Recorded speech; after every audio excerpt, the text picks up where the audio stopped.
Morgan missile के launch होने की बात सुनकर वैली टाउन को पूरी तरह से खाली करवा देता है। मॉर्गन आखिरी में वैली टाउन से बाहर निकलता है। वो वैली टाउन को देखकर बहुत ज्यादा इमोशनल हो जाता है। मॉर्गन अपनी एक्स लेकर सबमरीन की ओर रवाना हो जाता है। डकोटा टेडी के साथ बंकर के अंदर थी। टेडी डकोटा के मुंह से जान चुका था कि उसने मॉर्गन की जिंदगी बचाई थी। वो डकोटा से पूछता है कि क्या उसके बाद उसने एक नए जीवन की शुरुआत की थी। डकोटा टेडी को बताती है कि मॉर्गन ने एक कम्युनिटी सेट की थी और वो वहाँ पर रहने लगी थी। डकोटा टेडी को ये भी बताती है कि उसकी मॉम वर्जीनिया ने भी एक कम्युनिटी सेट की थी और वो उस कम्युनिटी में भी रहा करती थी। डकोटा को मॉर्गन की कम्युनिटी और वर्जीनिया की कम्युनिटी के अंदर रहने में कोई फर्क नहीं लगा था। टेडी डकोटा को समझाने की कोशिश करता है कि वो कम्युनिटी में रहने के बाद वो बन जाया करती है जो कि लोग उसे बनाना चाहते हैं। टेडी डकोटा को समझाता है कि डकोटा अपने आप में जैसी है वैसी ही बने रहना चाहती है। डकोटा टेडी से पूछती है कि क्या आने वाली नई दुनिया में कोई उसे उसी रूप में स्वीकार कर पाएगा। टेडी डकोटा को बताता है कि उसने डकोटा को उसी रूप में स्वीकार किया है जिस रूप में वो उसे मिली थी। डकोटा टेडी से पूछती है कि उसने एलिशिया में ऐसी क्या खास बात देखी जो उसे अलग बंकर में बंद कर दिया था। टेडी डकोटा को क्लियर करता है कि एलिशिया में एक खास बात है जो कि नई दुनिया की शुरुआत के लिए बहुत ज्यादा जरूरी है। टेडी डकोटा को बताता है कि वो दोनों कॉन्क्लूजन है जबकि एलिशिया उन लोगों का रिजल्ट है। डकोटा टेडी से पूछती है कि आने वाले समय में उन लोगों के साथ क्या हो सकता है। टेडी डकोटा को बताता है कि वो सभी लोग मारे जाएंगे। डकोटा टेडी के मुंह से ये सुनकर चिंता में पड़ जाती है। टेडी डकोटा से पूछता है कि क्या वो ऐसा बनना पसंद करेगी जो कि लोग उसे बनाना चाहते हैं या फिर वो एक छोटी सी जिंदगी जो वो है वो बनकर रहना चाहती है। डकोटा टेडी के सामने क्लियर करती है कि वो जैसी है वो बन के रहना चाहती है। तभी वहाँ पर लाइट आ जाती है। रिले उस कमरे में आ जाता है। रिले टेडी को बताता है कि सबमरीन को चालू रखने के लिए उन्हें डीजल मोटर्स की जरूरत पड़ेगी। डकोटा रिले से पूछती है कि उसे सबमरीन के बारे में इतना सब कैसे पता है। रिले उसे बताता है कि वो सबमरीन में एक वेपन ऑफिसर था। टेडी रिले को अपने गले में पहनी हुई चाबी दिखाता है। डकोटा उस चाबी को देखती है और उसे लॉटन याद आ जाता है जहाँ पर वर्जीनिया भी चाबी को फ्यूचर का रास्ता बताया करती थी।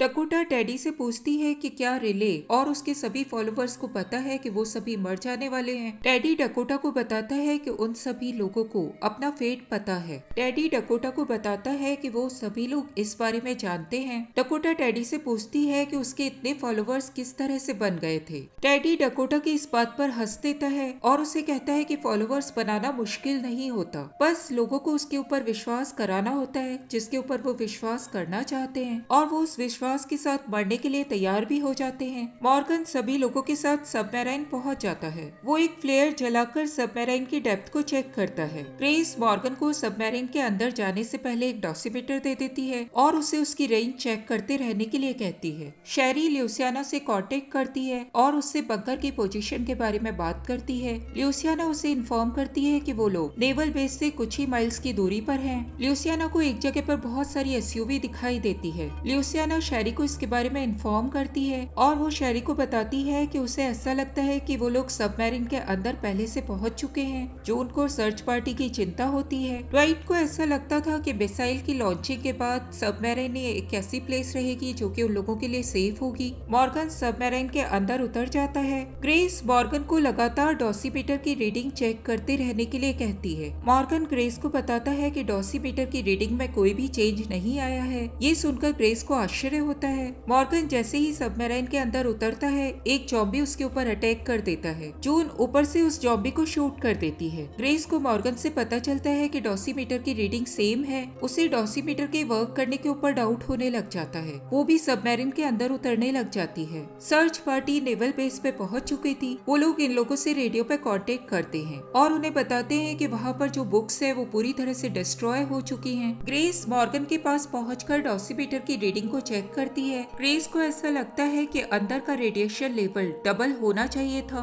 मॉर्गन ग्रेस से उस वक्त बात करने की कोशिश करता है लेकिन ग्रेस उस वक्त मॉर्गन को अवॉइड कर देती है और वो अपने पूरे ग्रुप को नीचे आने के लिए कहती है। मॉर्गन एक बार फिर से ग्रेस से बात करना चाहता था। वो उसे बताता है कि वो उसके दर्द को पूरी तरह से समझता है लेकिन उन लोगों ने अभी तक इस बारे में बात नहीं की है। मॉर्गन को ऐसा महसूस होता था कि वो सबमरीन से जिंदा वापस नहीं लौटेगा। वो ग्रेस से कहता है कि वो इस बारे में ग्रेस से बात करना चाहता है। ग्रेस मॉर्गन की बातें सुनकर कंफ्यूज हो जाती है। ग्रेस को उस वक्त ऐसा लग रहा था कि उन सभी को मिलकर टेडी को रोकने की जरूरत है। मॉर्गन ग्रेस को वहीं पर रुकने के लिए कहता है। मॉर्गन ग्रेस को कहता है कि जो फ्यूचर एथीना बनाना चाहती थी वो ग्रेस बाहर रुककर बना सकती है। मॉर्गन के मुंह से ये सुनकर ग्रेस मॉर्गन को कहती है कि वो भी उस फ्यूचर को बनाने में उसका साथ दे सकता है। मॉर्गन ग्रेस को क्लियर करता है कि पहले उन्हें लोगों को बचाना होगा, तभी वो दुनिया को दोबारा बसा पाएंगे। उन लोगों का पूरा ग्रुप तभी अंदर पहुंच जाता है। शेरी सबमरीन के अंदर आकर रिबेल ग्रुप के मेंबर्स को देखने लग जाती है। ड्वाइट उस मरे हुए जॉम्बी को देखता है और उसे डाउट होता है कि अंदर बहुत सारे क्रू मेंबर्स जॉम्बीज के रूप में मौजूद होंगे। शेरी ल्यूसियाना से कांटेक्ट करने की कोशिश करती है, लेकिन क्योंकि वो सबमरीन के बहुत अंदर थे वो उससे कांटेक्ट नहीं कर पाती। ग्रेस रेडियो लेकर ल्यूसियाना से कांटेक्ट करने की कोशिश करते हुए सबमरीन की सीढ़ियां चढ़ने लग जाती है। ग्रेस का ल्यूसियाना से कांटेक्ट हो जाता है। ल्यूसियाना ग्रेस को बताती है कि सबमरीन के अंदर करीब 150 जॉम्बीज मौजूद हैं। अंदर मॉर्गन अपने पूरे ग्रुप के साथ एक हैच के बाहर पहुंच जाता है। मॉर्गन हैच के ऊपर नॉक करता है। उसे अंदर से आती हुई बहुत सारी जॉम्बीज की आवाज सुनाई देती है। सभी लोग ग्रेस से जॉम्बीज के बारे में पूछने लग जाते हैं।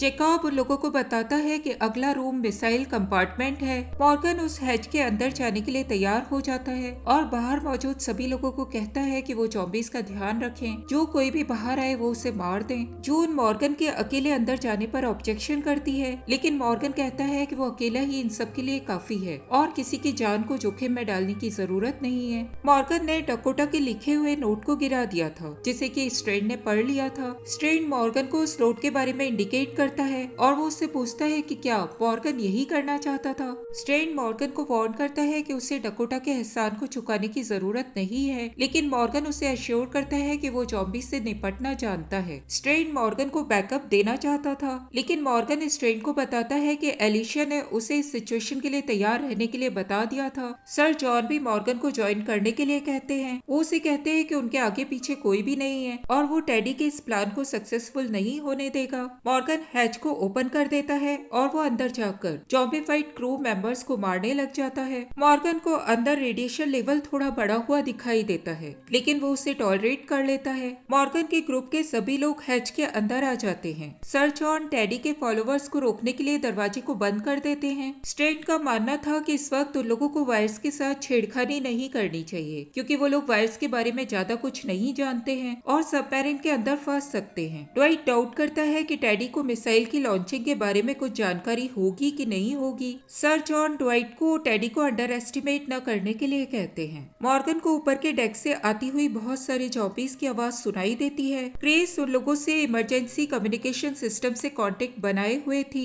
मॉर्गन ग्रेस से आगे बढ़ने का डायरेक्शन पूछता है। टेडी भी उसी कम्युनिकेशन सिस्टम से बात कर रहा था। वो लोगों को बताता है कि वो सबमरीन के अंदर ही मौजूद है और उन लोगों की पूरी बातों को सुन रहा है। सर जॉन टेडी से बात करते हैं और उससे पूछते हैं कि क्या वो उन्हें पहचान गया है। सर जॉन टेडी को अपनी याद दिलाते हैं। टेडी अफसोस करता है कि डॉरी उसके हाथ से बच गया था। स्ट्रेन सर जॉन को टेडी से एलिशा के बारे में पूछने के लिए कहता है। टेडी उन लोगों को बताता है कि एलिशा पूरी तरह से सेफ है, लेकिन वो लोग उससे कभी भी नहीं मिल पाएंगे। टेडी उन लोगों को बताता है कि अगर वो लोग सोचते हैं कि सबमरीन उन लोगों के लिए सेफेस्ट प्लेस है तो वो लोग गलत है। मॉर्गन को टेडी के मुंह से ये सुनकर आश्चर्य होता है कि वो अपने ही लोगों को मार डालेगा, लेकिन टेडी उसे बताता है कि अंत ही जीवन की शुरुआत होती है। मॉर्गन ग्रेस को ल्यूसियाना से कांटेक्ट करने के लिए कहता है और वो सब लोगों को सबमरीन से दूर जाने के इंस्ट्रक्शन देता है। टेडी मॉर्गन को कहता है कि वो और मॉर्गन दोनों एक समान है। मॉर्गन अपने लोगों को बेवकूफ बना रहा था, जबकि टेडी ने उन लोगों को सच्चाई से अवगत कराया हुआ था। टेडी मॉर्गन और उसके ग्रुप को इन्फॉर्म करता है कि अब वो पावर सप्लाई को ऑन करने वाला है। जून ग्रेस से पूछती है कि क्या उसने अपने लोगों से कांटेक्ट करके उन्हें दूर रहने के लिए वार्न कर दिया है। ग्रेस को ल्यूसियाना से नेवल बेस पर एक बंकर के बारे में पता चल जाता है, लेकिन वो उस बंकर की सेफ्टी को लेकर श्योर नहीं थी। उन लोगों को तभी बहुत जोरों की आवाजें सुनाई देती है। वो लोग देखते हैं कि मॉर्गन वहाँ से मिसिंग था। जॉम्बीज उस आवाज की डायरेक्शन में मूव कर रहे थे। उन लोगों का पूरा ग्रुप भी वहीं पर इन्वेस्टिगेशन करने लग जाता है। उन लोगों को वहाँ पर बहुत सारे डेड और अनडेड क्रू मेंबर्स दिखाई देते हैं। मॉर्गन अगले रूम के हैच तक पहुँच जाता है और वो उसे खोल देता है। मॉर्गन हैच के दरवाजे को बंद करने ही वाला था, तभी विक्टर वहाँ पर पहुँच जाता है। विक्टर मॉर्गन को बताता है कि सिचुएशन वो अकेला हैंडल नहीं कर पाएगा।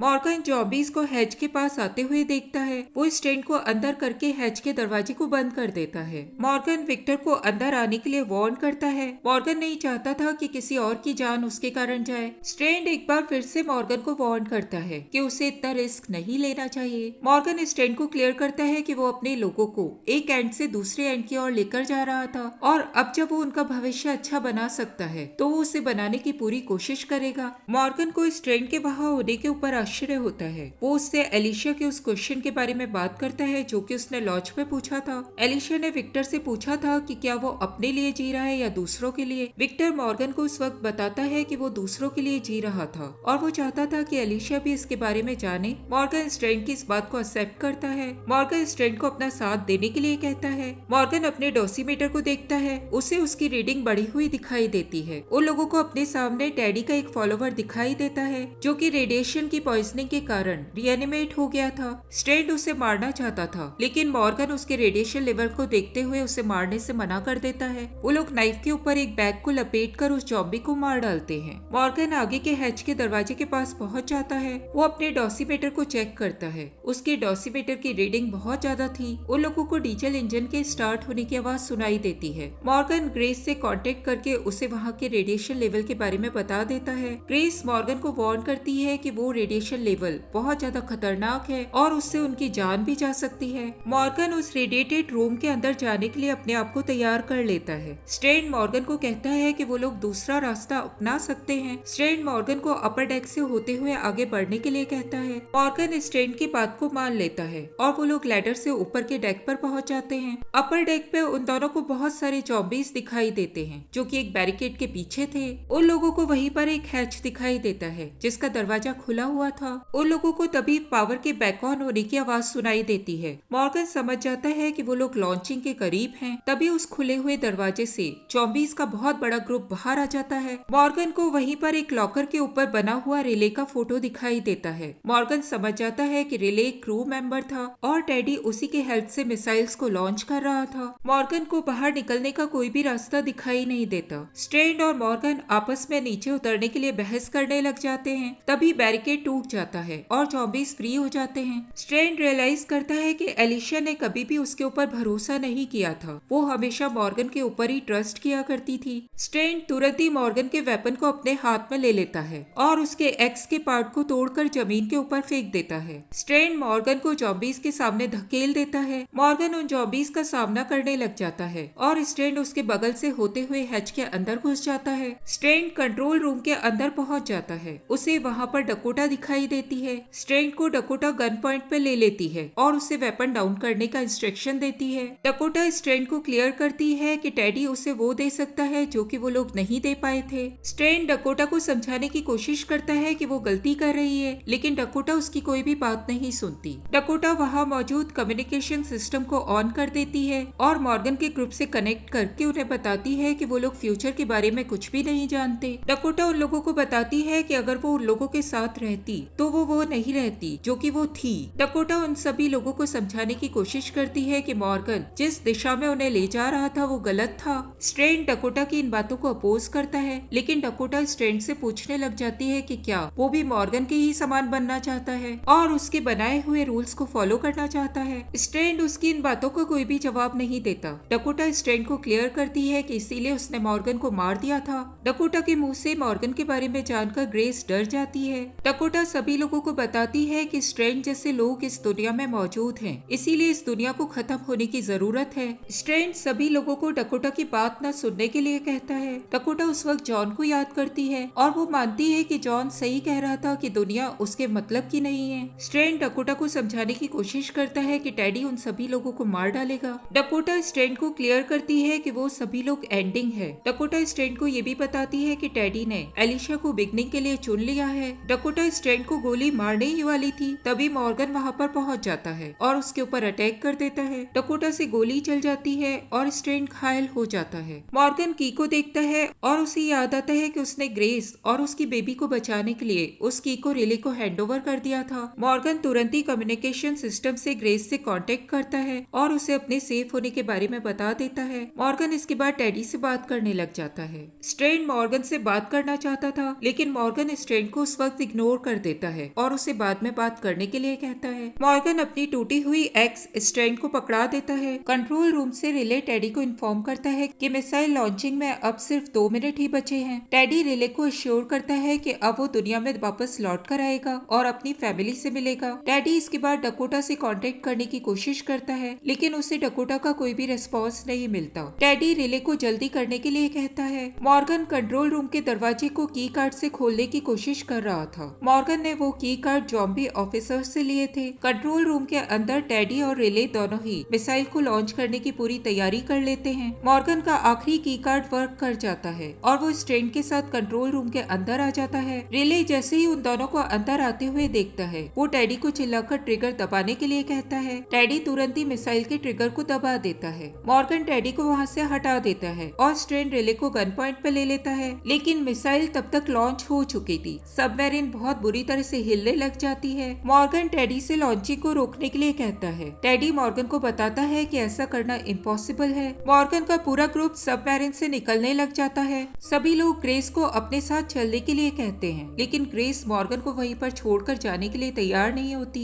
इधर मिसाइल लॉन्च हो जाती है। सभी सर्वाइवर्स उस मिसाइल को लॉन्च होते हुए देखते हैं। रिले एक बार फिर से ट्रिगर को पकड़ने की कोशिश करता है, लेकिन स्ट्रेंड उसे रोक देता है। रिले टेडी को बताता है कि वो लोग सिर्फ एक ही मिसाइल को लॉन्च कर पाए हैं। टेडी रिले को अश्योर करता है कि वो एक मिसाइल ही दुनिया को खत्म करने के लिए काफी होगी। स्ट्रेंड टेडी और रिले से मिसाइल की लॉन्चिंग के डायरेक्शन के बारे में पूछता है। वो लोग स्ट्रेंड को बताते हैं कि एक मिसाइल के ऊपर 10 वॉरहेड्स हैं और वो 10 अलग अलग लोकेशन में जाकर गिरेगी और उन 10 लोकेशन को पूरी तरह से तबाह कर देगी। वो लोग स्ट्रेंड को मिसाइल लॉन्चिंग की लोकेशन बताने से मना कर देते हैं। टेडी मॉर्गन को बताता है कि वो मिसाइल लॉन्चिंग को एक अंत न समझे, क्योंकि इससे एक नई दुनिया की शुरुआत होने वाली है। मॉर्गन टेडी और रिले को कुछ भी नहीं कह पाता। वो उन्हें वहाँ से जाने देता है। मॉर्गन स्ट्रेंड को क्लियर करता है कि उसकी हरकत के कारण डिले हुई थी और मिसाइल लॉन्च हो गई थी। मॉर्गन स्ट्रेंड को वहाँ से जाने के लिए कहता है। स्ट्रेंड मॉर्गन को वहीं पर छोड़कर बाहर निकल जाता है।